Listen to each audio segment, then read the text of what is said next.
और इस वक्त की बड़ी खबर का रुख कर लेते हैं जो कि कोरोना के हवाले से है। बड़ी खबर, कोरोना की मजमूई तादाद आज कितनी है, इस ताल्लुक से आपको हम बड़ी खबर देते रहेंगे, क्योंकि आज कहा जा रहा है कि शिफायाब होने वाले एक जो तादाद है वो ज़्यादा है कोरोना वायरस से, और साथ ही साथ जो आंकड़े हैं उसमें शिफायाब होने वाले से कम आंकड़े से ज़्यादा आंकड़े बताए जा रहे हैं।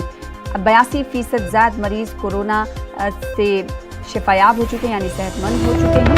तो कोरोना के हवाले से हम आपको बड़ी खबर दे रहे हैं। मुल्क में कोरोना मुतासिरीन की तादाद 61 लाख से तजावुज़ कर चुकी है, तो वहीं शिफायाब होने वालों की फीसद जो है बढ़ती हुई जा रही है। 9.5 लाख के करीब एक्टिव केस हैं। तो इस वक्त की बड़ी खबर आपको दे रहे हैं। 24 घंटों में 70,589 नए केसेस डिटेक्ट हुए हैं।